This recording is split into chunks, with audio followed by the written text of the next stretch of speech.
Welcome, all my right thinkers. Thanks for tuning into your boy, Pfunk, Thinking Right, YouTube channel, doing what I do for you. Rightisms, 25 rules to live by. Storytelling. Story with a message and a story. We doing Egyptian studies. We in the month of February. We give the Black History Month. I call it Egyptian Study Month because that's what we're going to study. Everything that come out of Egypt, we consider it black. Okay? So it's for black. Here we go. Egyptians were big on knowing thyself. Self-improvement was a way of life. It wasn't that they was obsessed with death.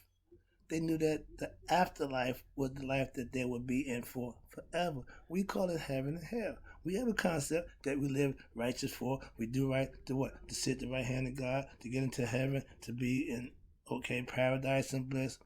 Every religious concept has that concept. It didn't start with y'all. It started in Egypt. That's my point. And they only had choices. They only had one. Let's go.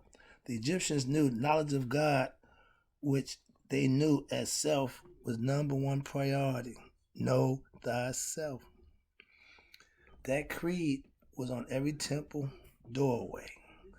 The Jews put the little thing, the laws from Moses' time and whatever the scripture is in there, the 614 or whatever. They have something that they do, and they put that in every doorway. Their business, okay? They keep it because when the death came through, they put the blood stain on their door and blood of a lamb, and death passed them by. They come kill the firstborn from the Pharaoh's commandment. So that was the concept. That's their story. Well, again, but if they told you it was mythological, it'd be easier to digest. But to just say this happened,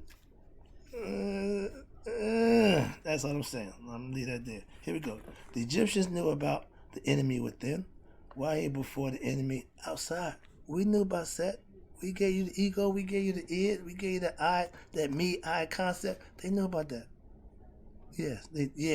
Okay. Now scientists, now I'm trying to, oh, yes, the concept. Yeah, whatever.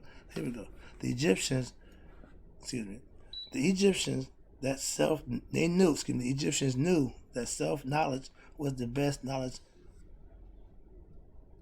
The best knowledge we can have. Intuitive knowledge. I said Isis represents intuitive knowledge. That means, if intuitive means it's from within. When you hear me talk about the reincarnation of the soul, the spirit that don't get enlightened, but it has been here before. That's the spirit that everybody get. We don't get random. Oh, we don't get no. Your spirit has been here before. So yeah, it know a few things, and every time it get a chance, it will try to help you out along the way. That's what this is talking about. All right. Knowledge of self, intuitive knowledge means certain things. If you slow your meditate and let the mind do it, it will tap into your ancestral system, sensory understanding, your memory, which your spirit has, and every now and then you can draw from that. And sometimes they work against you, sometimes it can work, for you. But that's what that's about. The next one is Egyptians knew without self-knowledge, which again is God, we're lost people. When we don't know who we are, hello, they get where they're going with. And they knew this a long time ago. This is something that they told you about a long time ago. Lack of knowledge will cost you a whole few generations of not good things. Slavery, enslavement, all concepts. Okay.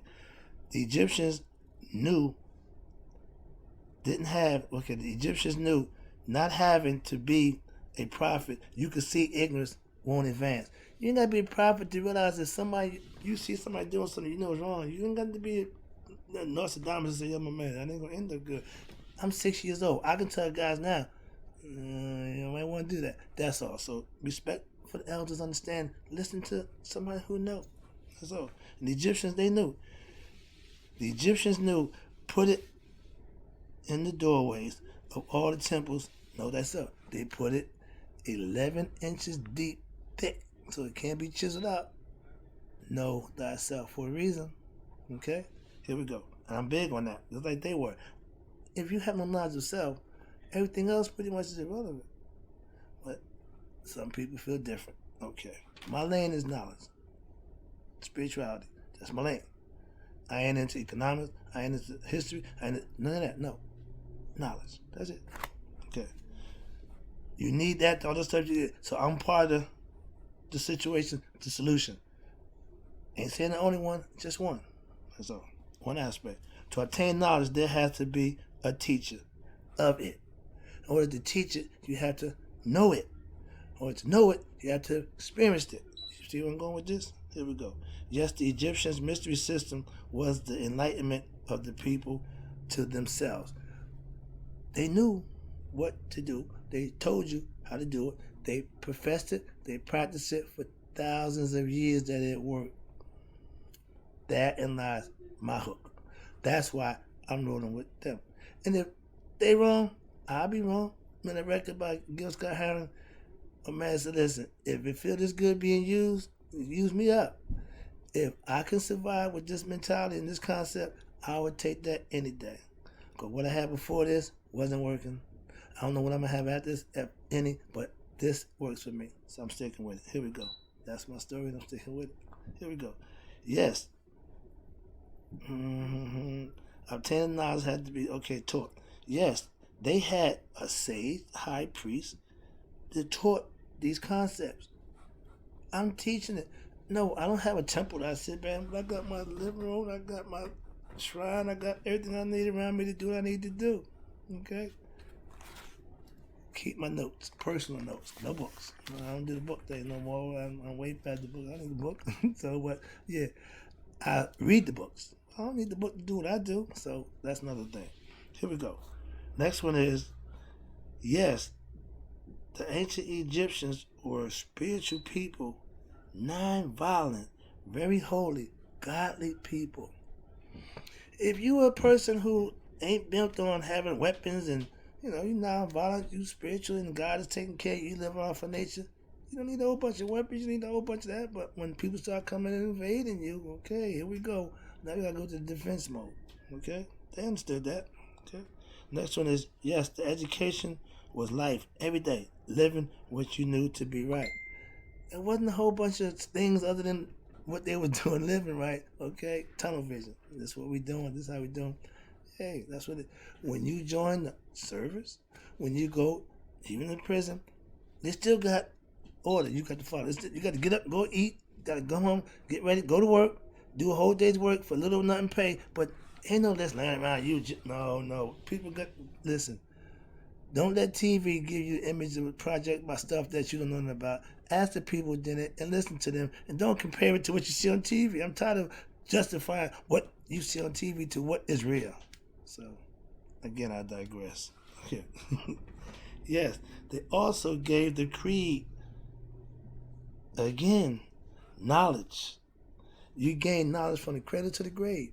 That was a philosophical concept that they knew.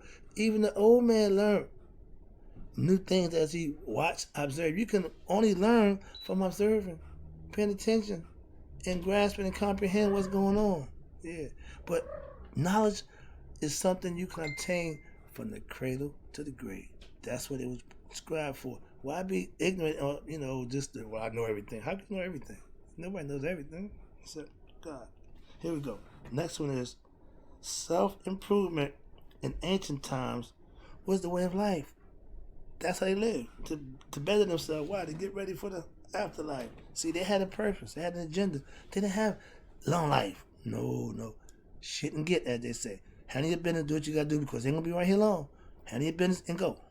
Okay. In life, 40, 50 years of living, that's a long time. So 20, you ain't got much time left. So get the idea? Again.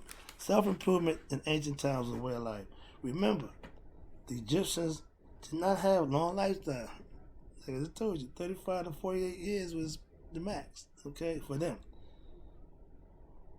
We do wrong most of our youth, and we'll get better as we get older. I'm 60 years old. If I was in ancient time, I wouldn't have been enlightened. Why? I would have been dead. Wouldn't be here to get enlightened because I pissed my early life away doing dumb stuff and never getting it. So young people, don't do that. Listen, take the advice, implement it, and get the benefits. Here we go. Self-improvement, if practiced young, you would be better for it. Trust me. All my kids took my advice. Their life is their life. They're living their best life, doing what it is they like to do. Why? They put the work in. They sacrifice nonsense for productivity when they was doing what they needed to do to get where they want to go. Okay? Self-improvement now is an option in your life. You want to better yourself? You could. If not, it's not. What you mean if not? It should be an option. Excuse me. Again, self-improvement, ancient time. If you wasn't living Mayat, you was the oddball. You was the outcast. If you ain't doing what we need to do, you got to go. Simple. They got prisons now. They lock you up, break the rules, break the law. So understand it. It's always been implemented that you need to do certain things in order for certain things to happen. It's called order. Mayat. Other than that, you got chaos. Not good. Okay, here we go. Having knowledge of self should be our creed today. If lack of knowledge is destroying us, you get where I'm going? Come on, institute it. Knowledge of self so we can get this thing on track, so to speak, please. Here we go. I know firsthand the benefits of knowing yourself. I also teach the same concept today because it, like the blood of Jesus, still works. Knowledge of self is a necessity. It's a must, not a minus, but a plus. You got to know who you are. And don't give me a bunch of excuses about you need this, you need that. You need knowledge of self. The rest of them, okay, but you need to get that. Without that, you can see what you get. Trust me. I know a lot of people ain't got knowledge of self, ain't got jack. Here we go. I understand the importance of having knowledge of self today because I'm better for it after having it. This is why I'm teaching it. This is why I'm instituting it. This is why I profess it. It's a shortage of having knowledge of self around my people. That's all I'm going to say about that. I taught my son knowledge of self. He used it today while he works and teaches his son the same concept, knowledge of self. Be the best you can be in life. If you're not living right, what are you living for? Next one is, I see my grandson being taught knowledge of self, and it's all good. Why? Because it's been passed along. It's been instituted. I took it. I gave it to mine. It worked for him. Only way it's going to go to the third generation is if it worked for the second generation. I know it worked, but I had to give it to him. He knew it worked, so guess what? He going to give it to his. That's how you get tradition started. That's how you keep positive reinforcement going. That's how you keep the family growing in a positive way. You can't institute ignorance. You can't show disrespect. You can't be an idiot and think something good gonna come out of that. Or you're gonna raise something or produce something. No, this is why Set ego. He could not reproduce. Why? They don't want no more of him. No, one is enough. An ego-driven maniac don't want a bunch of them. So he couldn't make offspring. He couldn't impregnate his wife Nephthys because they didn't want nothing like him again. She got pregnant by Osiris and had a son, Anubis. He became the king of the dead or Lord of the dead before Osiris got there. And as anybody, I tell anybody, if I'm doing anything and Dad come on board, yeah, you can drive. Yeah, take control. So when Osiris came out in the underworld, he took control of being God of the underworld, the dead. Who was his first mate? Anubis. If you make it through judgment, if you make it to go see Osiris, Anubis the one gonna take you. No, he take you from there, but he takes you into Horus. He takes you to, matter of fact, no, Horus is in his form of the hawk, so he's flying above, and Anubis is walking in to see Osiris, the king of the dead. If you pass judgment, that's where we want to go, to the right hand of God. All the concept, everything come out of Egypt. I'm just bringing you the origin of the concepts that I know most religions stand by, and dogma of that religion. Why? I studied it. I know what it is. I just don't subscribe to it. I know what it is. I can tell you what it is because I studied. I read it. I know. Just don't follow it. What I'm telling you is from the ancient Egyptian concepts. We didn't call it religion. We didn't label it nothing other than living Mayat. I call it right living because my name is right and I'm living it, hence right living. So there's a metaphorical concept there that I always like to use to have reason and purpose for what you're doing. Mr. Right, living right.